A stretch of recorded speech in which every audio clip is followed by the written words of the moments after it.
the heart of West Africa lies a country with a history that spans millennia, one that is woven with ancient kingdoms, brutal colonization, and a triumphant fight for independence.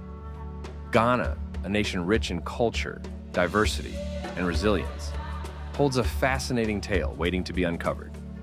How did this land transform from thriving empires to one of Africa's first modern republics?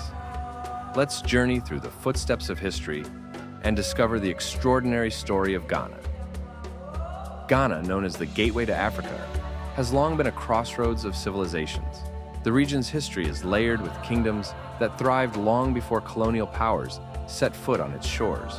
One of the earliest and most powerful of these was the Kingdom of Ancient Ghana, not to be confused with the modern nation, which existed between the 6th and 13th centuries. Stretching across parts of modern-day Ghana, Mali, and Mauritania, the ancient kingdom was a center for trade, culture, and power, famously known for its wealth derived from gold and salt. The Kingdom of Ghana became an economic powerhouse due to its location between North Africa and the sub-Saharan regions. Merchants from Europe, the Middle East, and beyond would travel vast distances to trade their goods. The kingdom's strategic position facilitated trade routes that spanned across the desert, linking the Mediterranean world to the African interior. Gold was the lifeblood of Ghana's economy, and the kingdom's rulers controlled vast resources, accumulating wealth and power. The kingdom's legacy continues to be felt, as gold remains a cornerstone of Ghana's modern economy. However, as with many powerful empires, the ancient kingdom of Ghana eventually succumbed to outside forces. In the 11th century, the Almoravids, a Berber Muslim group, launched military campaigns that ultimately weakened the kingdom. By the end of the 13th century, the ancient Ghana Empire had faded into history, but the foundations of its greatness would echo throughout the region for centuries to come. After the fall of ancient Ghana, the region witnessed the rise of new kingdoms, the most notable being the Kingdom of Ashanti. Located in the southern part of modern Ghana, the Ashanti Empire would go on to become one of the most powerful and well-organized states in Africa. The Ashanti were renowned for their military prowess, as well as their sophisticated political and social systems. Led by powerful kings known as Asantehene, the Ashanti people established an empire that spanned much of modern-day Ghana, with their capital at Kumasi. The Ashanti Empire flourished in the 17th and 18th centuries, becoming an important player in the transatlantic trade. Their influence spread across West Africa, and their wealth, particularly in gold, made them formidable opponents against European colonization efforts. The Asante were also involved in the trade of enslaved individuals. During this period, the primary direction of the enslaved people's trade was towards the north. The military played a crucial role in capturing individuals. These war captives were then sold to Hausa and Mandi traders in exchange for goods from North Africa and various European commodities. The Ashanti were also famous for their cultural achievements, from the creation of intricate gold jewelry to the development of a rich oral tradition.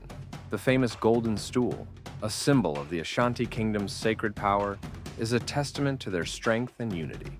But European powers, eager for the riches of Africa, would not be denied. By the late 19th century, the British Empire, seeking to expand its colonial holdings, set its sights on the Ashanti Empire. What followed was a series of wars between the Ashanti and the British, known as the Anglo-Ashanti Wars. Despite the Ashanti's determined resistance, the British eventually defeated them in 1901, establishing the colony of the Gold Coast, which would later become modern-day Ghana. Colonialism brought profound changes to Ghana's political and social landscape. The Gold Coast, as it was called under British rule, became a hub for the extraction of natural resources, particularly gold, cocoa, and timber. However, the colonial period also brought immense hardship. The British imposed heavy taxes, forced labor, and took control of the land, while the people of the Gold Coast were subjected to the whims of foreign rulers. Yet, throughout the early 20th century, the spirit of resistance never died. The struggle for independence began to take shape, fueled by the growing nationalist movements across Africa.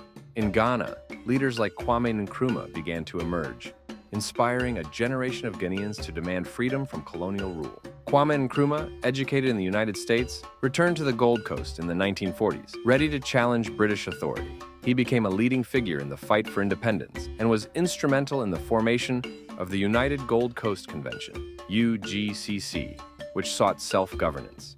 Nkrumah's charisma and vision resonated deeply with the masses, and in 1952, he became the first Prime Minister of the Gold Coast. Nkrumah's leadership was marked by bold, sweeping reforms.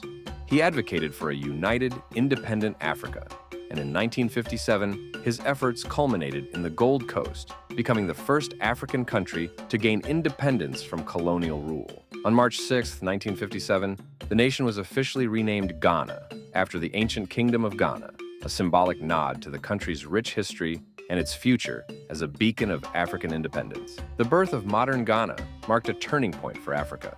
Nkrumah's vision of Pan-African unity and his efforts to industrialize the country laid the foundation for Ghana's future development.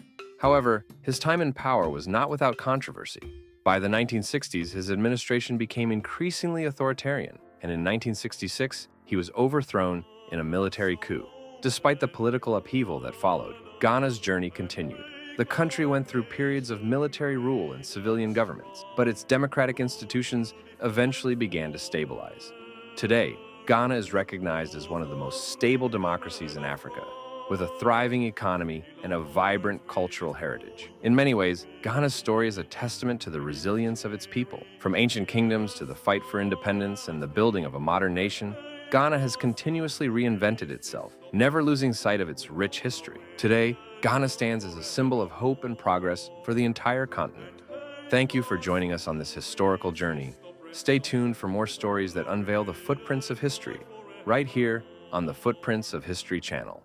Don't forget to like, subscribe, and hit the bell icon to never miss an episode.